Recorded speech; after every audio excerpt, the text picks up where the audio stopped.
दोस्तों yes bank की बात करें तो बहुत जबरदस्त आज करंट देखने को मिला है स्टॉक के अंदर। एक तरफ तो बाजार में गिरावट का माहौल, चाहे प्राइवेट सेक्टर के बैंक हो या फिर सरकारी बैंक, सभी जगह पे गिरावट थी। लेकिन यस बैंक के स्टॉक में लोगों की खरीदारी बढ़ी है और इसके पीछे वजह है यस बैंक की रीब्रांडिंग। यानी यस बैंक ने अपने आप को पूरी तरह से बदल दिया है। नए रंग रूप के साथ यस बैंक अब आगे आने वाली है और इसी को लेकर मैनेजमेंट ने काफ़ी बड़े बदलाव किए हैं और अपनी रणनीति को बदला है। इसकी वजह से यहाँ पे अब आने वाले समय तेजी का दौर भी शुरू हो सकता है।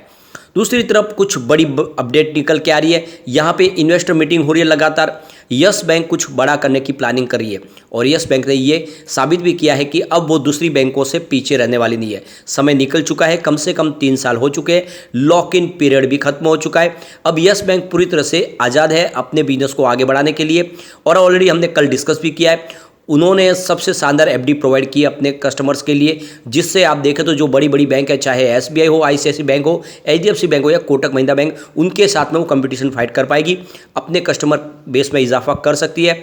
तो आने वाले समय में क्या यस बैंक के स्टॉक में अब जबरदस्त तेजी आ सकती है या फिर काफ़ी समय से जिस तरह से अंडर करंट स्टॉक था क्या वैसे ही फिर से संभावना बनेगी, इन सारी बातों को जानेंगे इस वीडियो के माध्यम से। लेकिन फ्रेंड, उससे पहले अगर आप पहली बार हमारे चैनल पे आए तो चैनल को सब्सक्राइब कर दीजिए, एक बेल आइकॉन दबा दीजिए ताकि जब भी नया वीडियो बने पहला नोटिफिकेशन आपको मिले। वीडियो पसंद आए तो लाइक शेयर जरूर कीजिए। चलो फ्रेंड्स, वीडियो स्टार्ट करते हैं। मैं हूँ आपका दोस्त एस बी दवे और हमारे अपने चैनल ऑनलाइन कमाई में आपका बहुत बहुत स्वागत है। सबसे पहले अगर हम निफ्टी 50 की बात करें तो आज 18,534 के स्तर पे क्लोजिंग देखने को मिल रही है, जहां पे 0.53% की गिरावट थी, यानी लगभग आधा % की गिरावट थी आज बाजार के अंदर। और इसके पीछे वजह है प्रॉफिट बुकिंग। पिछले कुछ दिनों से लगातार तेजी बनी थी और अब यहाँ पे कुछ बड़े फंड हाउस यहाँ पे प्रॉफिट बुकिंग के मोड में आ चुके हैं। इस वजह से ऊपर के लेवल से दबाव देखने को मिल रहा है। निफ्टी बैंक की अगर बात करें तो 44,128 के स्तर पे देख सकते हो 0.69% की गिरावट थी, यानी निफ्टी बैंक में गिरावट थोड़ी ज़्यादा थी निफ्टी 50 के मुकाबले। निफ्टी पीएसयू बैंक की अगर हम बात करें तो 4,029 के स्तर पे क्लोजिंग थी, 0.24% की गिरावट थी। तो सरकारी बैंकों में गिरावट थोड़ी कम थी। निफ्टी प्राइवेट बैंक की अगर बात करें तो 22,470 के स्तर पे 0.50% की, यानी लगभग आधा % की गिरावट थी। लेकिन यस बैंक के स्टॉक ने लगभग 2% की शानदार तेजी बताई और इस तेजी बढ़ते हुए 3% तक पहुंच गई। अब यहाँ पे देख सकते हो कि स्टॉक की शुरुआत 15.90 पर हुई, यानी फ्लैट शुरुआत हुई कल की क्लोजिंग के आसपास ही। कल 1590 की ही क्लोजिंग थी। इंट्राडे में 15.70 का लो भी बना, यानी कुछ समय के लिए आपको स्टॉक रेड जोन में जाता हुआ दिखाई देगा। और इसके पीछे वजह है बड़े फंड हाउस की प्रॉफिट बुकिंग, जो आगे जाके हम डिस्कस भी करेंगे। जो हाई है वो 16.50 का, यानी ज़बरदस्त स्टॉक दौड़ा है। एक दिन के अंदर काफ़ी अच्छा अप मूव देखने को मिला है स्टॉक के अंदर। काफ़ी दिन के बाद स्टॉक फिर से 16.5 को टच कर गया है। अब पिछले एक साल के हिसाब से स्टॉक में हमें 23% की अच्छी खासी तेजी देखने को मिल रही है, लेकिन 6 मंथ के हिसाब से 4% की गिरावट है। 1 मंथ की बात करें तो 2% की तेजी है और अगर हम 5 डेज की बात करें तो 5% की शानदार तेजी है। यानी पिछले 4-5 दिन से स्टॉक में तेजी का दौर शुरू हो चुका है और आज वॉल्यूम में ज़बरदस्त उछाल देखने को मिला है।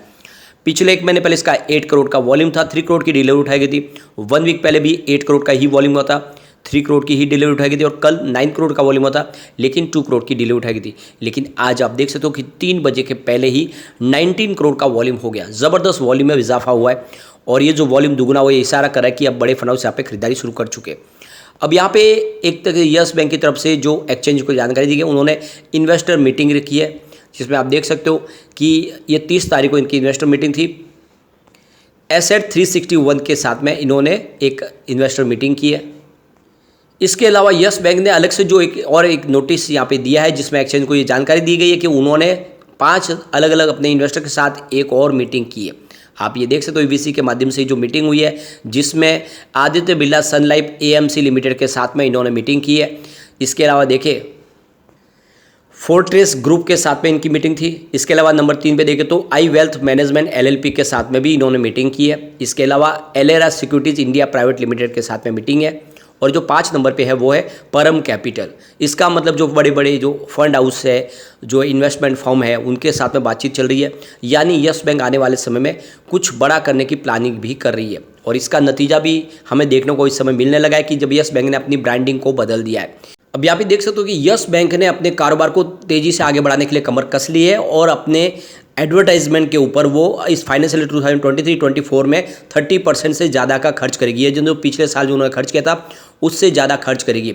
अब आप देख सकते हो बैंक के चीफ मार्केटिंग ऑफिसर निपुण कौशल की तरफ से विज्ञापनों में खर्च के सटीक आंकड़े की जानकारी दी गई, लेकिन उन्होंने कहा कि 30% हम ज़्यादा खर्च करेंगे पिछले साल के मुकाबले।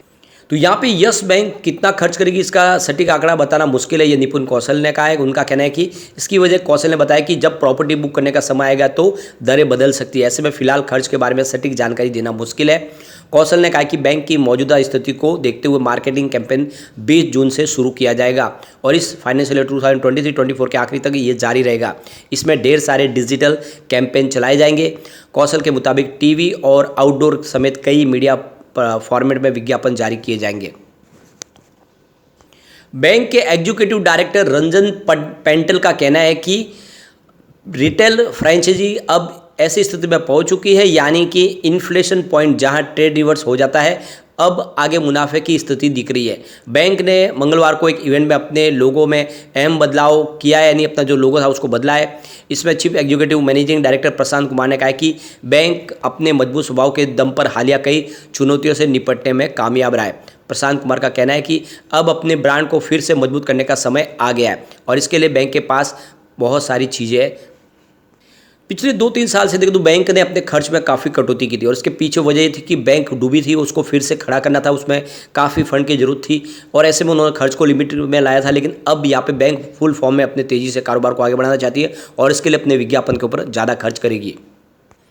अब यहाँ पे एक बड़ी अपडेट निकल के आ रही है DHFL और यस बैंक के मामले में। जैसे कि आपको पता ही होगा, वाधवान बंधु जिन्होंने यस बैंक के राणा कपूर के साथ मिलकर घोटाला किया था, लोन घोटाला, और इसमें अब वो सारे जेल में बंद है।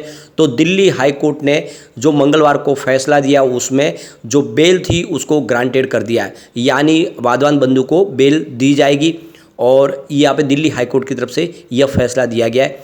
और इसके पीछे वजह बताई गई है कि जो CBI की तरफ से जो चार्जशीट फाइल की गई थी जिसके अंदर बहुत सारी कमी थी, वो चार्जशीट इनकम्प्लीट थी और इस वजह से देखें तो यहाँ पे इनको बेल मिली है। तो जो पिटीशन लगाई गई थी CBI की तरफ से दिल्ली हाई कोर्ट में, उसको डिसमिस कर दिया गया है।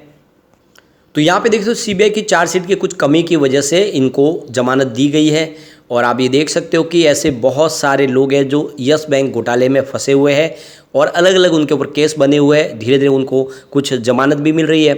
अब अभी यस बैंक की तरफ अगर हम चले तो आज काफ़ी बड़ी डील हुई जिसमें कुछ प्रॉफिट बुकिंग भी हुई है, जिसकी वजह से आप देख सकते हो कुछ समय के लिए स्टॉक आपको निगेटिव जोन में जाता हुआ दिखाई देगा, लेकिन उसके बाद में काफ़ी अच्छी खरीदारी भी हुई जिससे स्टॉक में तेजी देखी। सुबह 9:20 पर 16 की प्राइस से 20 लाख शेयरों की खरीदारी हुई। तो उसके बाद 10:51 पर 15.95 की प्राइस से 23 लाख शेयरों की बड़ी बिकवाली हुई। उसके बाद 11:35 पर 15.80 की प्राइस से 33 लाख शेयरों की एक बड़ी बिकवाली और हुई और उसके वजह से शेयर की प्राइस नीचे आई। लेकिन उसके बाद आप देख सकते हो बाजार क्लोज होते थे 3:03 पर 16.05 की प्राइस से 21 लाख शेयरों की एक बड़ी खरीदारी हुई। उसके बाद 3:05 पर 16.05 की प्राइस से 58 लाख शेयरों की फिर से एक बड़ी बिकवाली हुई। उसके बाद 3:06 पर 16.15 की प्राइस से 27 लाख शेयरों की बड़ी खरीदारी हुई। फिर 3:06 पर ही आप देख सकते हो कि 16.10 की प्राइस से 27 लाख शेयरों की एक बड़ी खरीदारी और हुई। उसके बाद 3:09 पर 16.30 की प्राइस से 45 लाख शेयरों की बम्पर खरीदारी हुई। उसके बाद 3:12 पर 16.20 की प्राइस से 44 लाख शेयरों की एक बिकवाली हुई। उसके बाद 3:18 पर 16.20 की प्राइस से 50 लाख शेयरों की ज़बरदस्त खरीदारी हुई। तो फिर 3:18 पर 16.25 की प्राइस से 79 लाख शेयरों की एक बड़ी बिकवाली और हुई। तो ये तो आप देख सकते हो दोनों तरफ का जोर था, यानी कुछ बड़े फंड हाउस है जो इस समय प्रॉफिट बुक भी कर रहे हैं और वो ये लॉक इन पीरियड के अंदर फंसे हुए जो बैंक है जिन्होंने 3 साल के लिए समय निकाला और वो अच्छा प्रॉफिट मिल रहा है तो प्रॉफिट बुक कर रहे हैं। लेकिन सामने अब बड़े फंड हाउस ने एग्रेसिव खरीदारी शुरू कर दी है और इसीलिए एक जबरदस्त तेजी का दौर आने की संभावना बन चुकी है। और वैसे भी यस बैंक ने अपने आप को बदल लिया है तो बिल्कुल डेफिनेटली एक तेजी आएगी। एक लॉन्ग टर्म का नजरिया लेकर निवेश का ये मौका बनता है। लेकिन फ्रेंड, कोई भी इन्वेस्टमेंट करने से पहले अपने फाइनेंशियल एडवाइजर से बारे में ले ले या अपना खुद का रिसर्च करें, क्योंकि मैंने वीडियो आपके एजुकेशनल पर्पज के लिए ही बनाया। वीडियो पसंद आए तो लाइक से जरूर कीजिए और चैनल को सब्सक्राइब कर दीजिए। Thank you friend.